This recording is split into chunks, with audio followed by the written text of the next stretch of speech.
EOD, EOD, EOD. Hello, my name is Arthur Haynes, and I hail from Indianapolis, Indiana. I'd like to have a brief conversation with you today about the last portion of teaching of the law of addition, adding value and changing life. In the 21 Irrefutable Laws of Leadership, John Maxwell was teaching 4 guidelines to help us to add value to others. 3 of them are fundamental and can be used by anyone desiring to practice the law of addition. The fourth one is based on faith. The first one, adding value to others when we truly value others. This quote by Durrell Hartley Leonard, who retired as chairman of the board of Hyatt Hotel Corporation, said this: when a person moves into the position of authority, he or she gives up the right to abuse people. I truly believe that, but that's only the beginning of a good leadership. Effective leaders go beyond not harming others, but they intentionally help others. To do that, they must truly value people and demonstrate that they care in such a manner that their followers know that they care. In leadership, you must have time to speak with everyone. You cannot walk past someone or a group of people that you're working with. Just by speaking to them, you're adding value. Never forget that leadership is about people. Let me say that one more time. Never forget that leadership is about people. You have to sincerely care about people and want to serve them as a leader.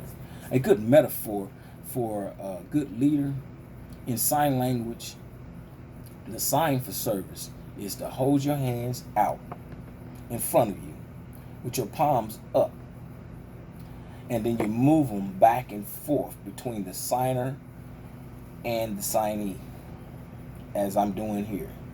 This is a perfect metaphor for the attitude that a servant leader should possess.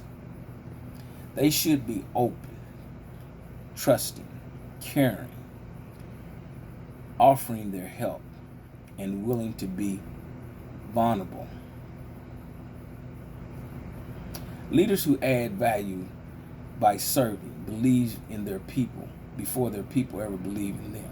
And they serve others before they are served. Now, point 2, we add value to others when we make ourselves more valuable to others. The whole idea of adding values to others depends on the idea that you have something of value to add. You cannot give what you do not possess. So what do you have to give others? Can you teach a skill? Can you give an opportunity?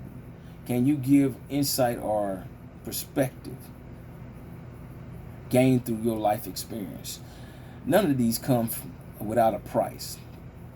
If you have skills, you gain them through studying and practice. If you have opportunity to give, you acquire them through hard work.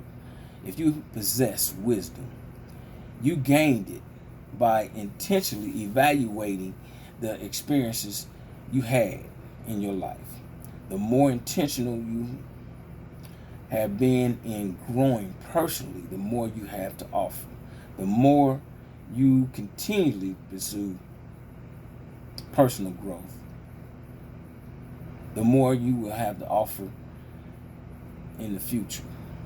Point 3, we add value to others when we know and relate to others' values. Manager consultant Nancy K.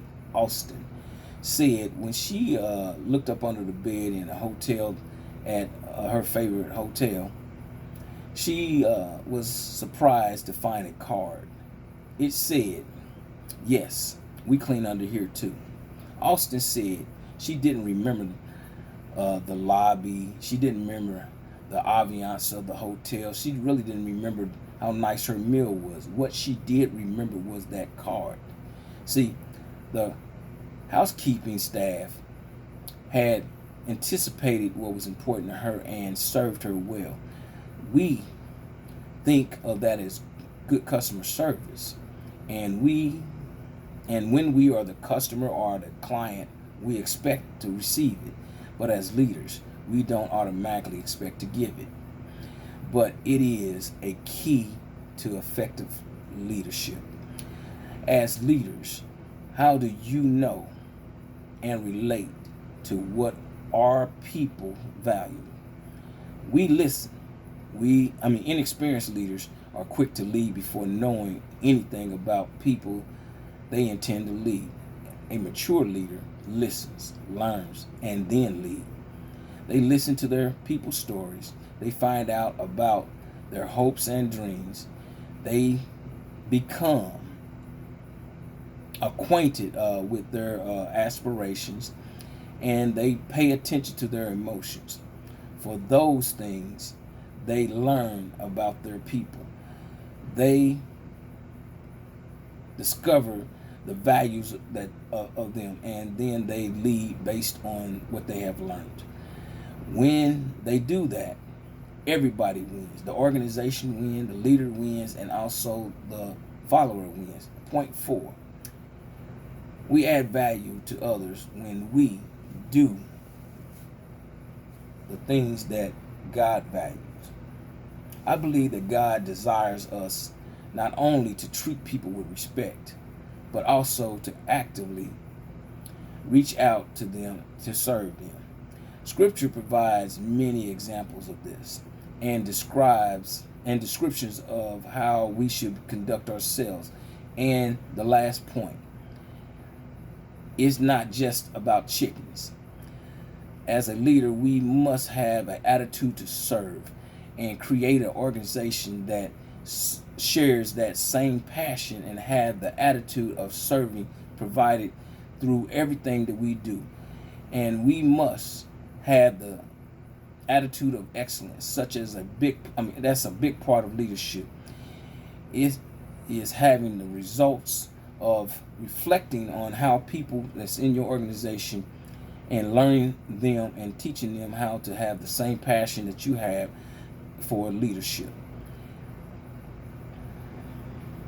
Anytime you can remove issues, take it around yourself. Do not have any unresolved issues within your relationships. That helps you to achieve a phenomenal, fantastic achievement in life. I hope something that I shared has been beneficial. Do me a huge favor, walk in your greatness and live out your best life. EOD, EOD, EOD.